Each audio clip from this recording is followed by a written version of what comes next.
पचाली भैरव। यह भैरव का एक और महत्वपूर्ण और अत्यधिक पूजित रूप है।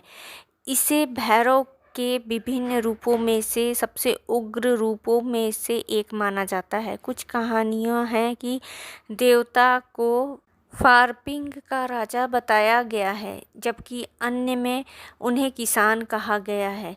पचाली भैरव के मंदिर टेकू क्षेत्र में स्थित है और ज्यापू उप समुदाय द्वारा अक्सर देखा जाता है। ऐसा कहा जाता है कि राजा गुण कामदेव ने इस देवता की पूजा करने की परंपरा स्थापित की थी और हर साल दसई में यानी दशहरा में स्थानीय लोग देवता का ये जो पचाली भैरव हैं, इनका जुलूस निकलता है और इसे मनाने के लिए एक बड़ी दावत का आयोजन भी करते हैं। एक प्रमुख पीपल के पेड़ के छाया के नीचे खुले आश्रय स्थल के विशेष सीढ़ीदार क्षेत्र पर पचाली भैरव से बात करने वाला एक पत्थर है, जिसके चारों ओर लगे पत्थर उनके आदेश यानी गण का प्रतिनिधित्व करते हैं। विशेष चरणबद्ध क्षेत्र का सामना करना बेताल है, जिस पर रक्त तपस्या की जाती है। पचाली भैरव पत्थर के मानव तल से तुलना के आलोक में भारत के कुछ व्यक्तियों ने नेवार के ये जो कृत्य हैं उस पर उपहास किए थे। इसीलिए 17वीं शताब्दी में राजा प्रतापमल ने पहले टोकन के एक बड़े हिस्से को सुरक्षित कर लिया और अब केवल पत्थर का एक क्षेत्र ही ध्यान देने योग्य है। एक किंवदंती है कि पचाली भैरव फार्पिंग यानी काठमांडू के दक्षिण में एक शहर है, उसके स्वामी थे और उनके पास एक ही समय में भारी मात्रा में चावल और एक बकरी खाने के लिए अपने शाही निवास के एक कमरे में सुरक्षित करने की प्रवृत्ति थी। एक रात उनकी पत्नी ने आकर उनको दावत में शामिल होने की मांग की। शासक ने स्वीकार किया और हालांकि उसने उसे सिखाया था कि उसका एक अलग रूप होगा और उसके मानवीय दृष्टिकोण को पुनः स्थापित करने के लिए उसे उस पर चावल के कुछ दाने उछालने होंगे। जब उसने अपनी वास्तविक संरचना देखी तो उसकी पत्नी भैरव को देखकर इतना भयभीत हो गई कि वह अनाज फेंकना भूलकर भाग गई। अपने प्रजा द्वारा पकड़े जाने के डर से खुले शासक ने उस स्थान पर शरण ली जहां आज पचाली भैरव का मंदिर है। उनकी पत्नी कुछ हद तक आगे चलकर लड़खड़ा गई और लुमरही बन गई।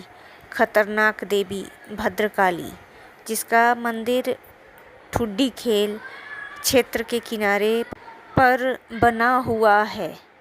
एक दूसरा भी है कहानी कि पचाली भैरव में बनारस में गंगा के स्नान करने के लिए हर सुबह फार्पिंग छोड़ने और एक आकर्षक व्यक्ति के रूप में काठमांडू वापस आने की प्रवृत्ति थी।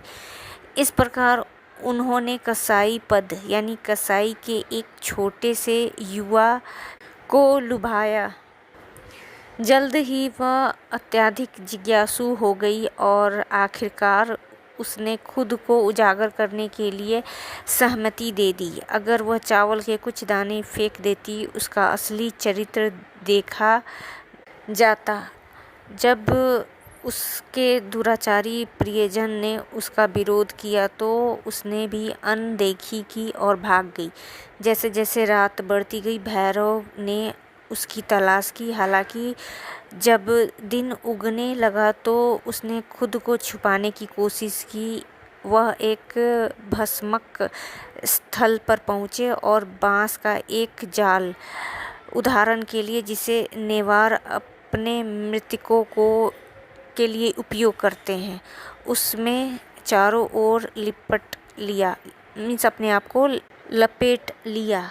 यह निश्चित रूप से किसी शव को भस्मक घाट तक ले जाने का आदि था। उसे पूरी तरह से भूमिगत हो जाने के लिए एक आदर्श अवसर की आवश्यकता थी। आज जिस पत्थर से प्यार किया गया वह उसका खुला बटगाल है। एक अन्य प्रस्तुति में भगवान गणेश के साथ कसाई के मधुर संबंध को स्पष्ट करती है। लालच में फंसी कसाई युवा महिला गर्भवती हो गई और अपने प्रिय को अजीब उपस्थिति से उसके डर ने बच्चे के असामयिक जन्म को उकसाया जिसे कसाई ने प्राप्त किया था। वह नवयुवक पूरी ईमानदारी से गणेश है, जिसे दक्षिण काठमांडू के कसाई लोग ड्रम से जुड़ी एक छोटी कांस्य की मूर्ति के रूप में पूजते हैं, जिसे वो विभिन्न समारोह के दौरान बजाते हैं। एक और अभिलेख है जिसमें बताया गया है कि भैरव कोई भगवान नहीं बल्कि एक पशुपालक थे। इंद्र के उत्सव के दौरान भैरव अपनी लड़की कुमारी और अपने बच्चे गणेश के साथ घूमते थे। भैरव की पत्नी अजीमा इच्छुक थी क्योंकि वह उसके साथ नहीं थी और उसने भैरव को काठमांडू में उसके साथ चलने के लिए कहा। वह सहमत थे, फिर भी इंद्र यात्रा के दौरान नहीं। यही कारण है कि पचाली भैरव उत्सव के दौरान एक परेड आयोजित किया जाता है जहां एक व्यक्ति को भैरव का घूंघट पहनने के लिए चुना जाता है और एक अन्य व्यक्ति अजीमा का आवरण पहनकर काठमांडू में एक साथ चलता है। इंद्र यात्रा के दौरान कुमारी देवी और गणेश और भैरव शामिल होते हैं। ये सारे इन्फॉर्मेशन एक अभिलेख में है और कुछ किंवदंती भी है।